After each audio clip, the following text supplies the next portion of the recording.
Key Hunters, Chapter 6. Evan and Cleo leaped out of the way. No matter how mean Miss Crowley was, neither of them could bring themselves to hit her. Anyhow, she was twice their size. So they ran.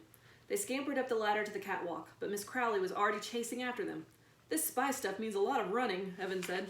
Good thing I play soccer, Cleo said. Trombone is more about sitting, Evan panted. They wound around the catwalk and turned a corner. They came to an open ledge that dropped 30 feet to the stone floor. There isn't anywhere to go, Cleo said. We're in trouble. Miss Crowley rounded the corner behind them. Nowhere to run, she said. You forgot one thing, Evan said. He looked around at the maze of catwalk crisscrossing high above the steaming crater until his eyes fell on the spot where the only one that stood on was bolted to the jagged wall. Miss Crowley stepped toward them. What did I forget, she said. We're the main characters in this story. Main characters always find a way to win. Evan pointed his wrist and pressed the button on his watch. A green laser shot out. The beam struck the metal bolt. Sparks flew into the air. The catwalk groaned and pulled away from the wall. Evan, Cleo, and Miss Crowley stumbled as it began to fall. Jump! Evan screamed. Evan and Cleo leaped into the open air. They barely made it to another walkway and managed to pull themselves up.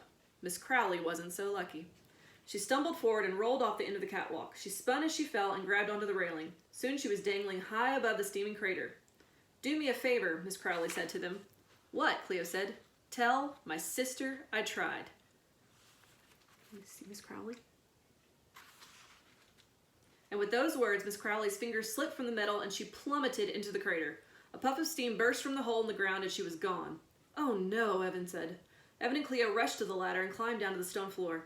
Evan began pacing nervously. What do we do? We need to finish the story. Our librarian just fell into a volcanic pit, Evan said.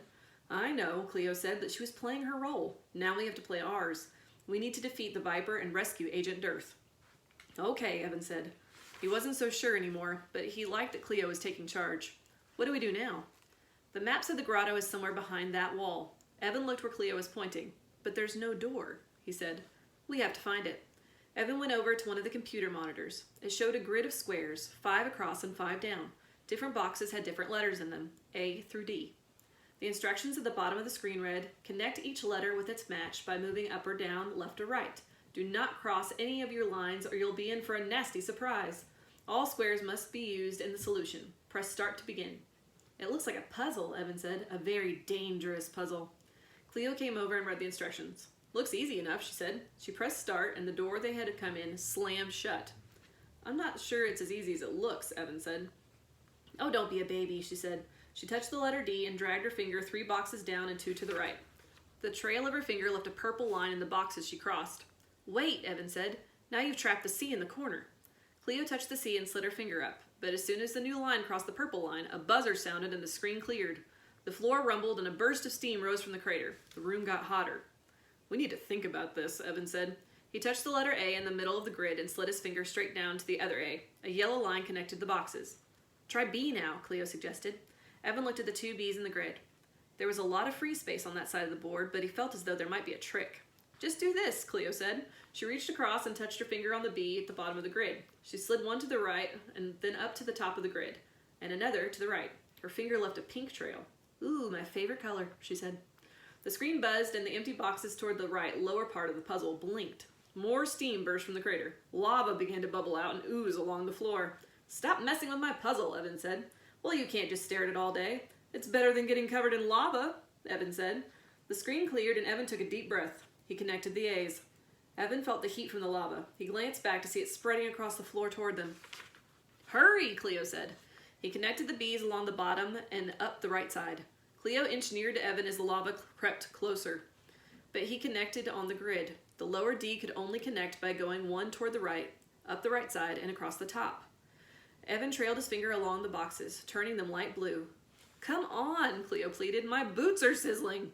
Evan looked at the boxes. There was only one pathway for C. He nervously traced his finger along it.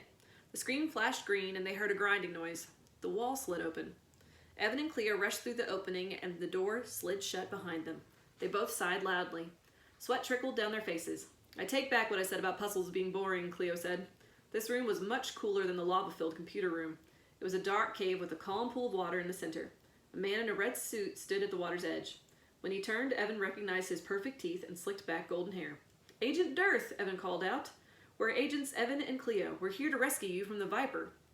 It's you who needs rescuing, the man said as 4 henchmen filled in behind him. Super Secret Agent Samuel Dirth is the Viper.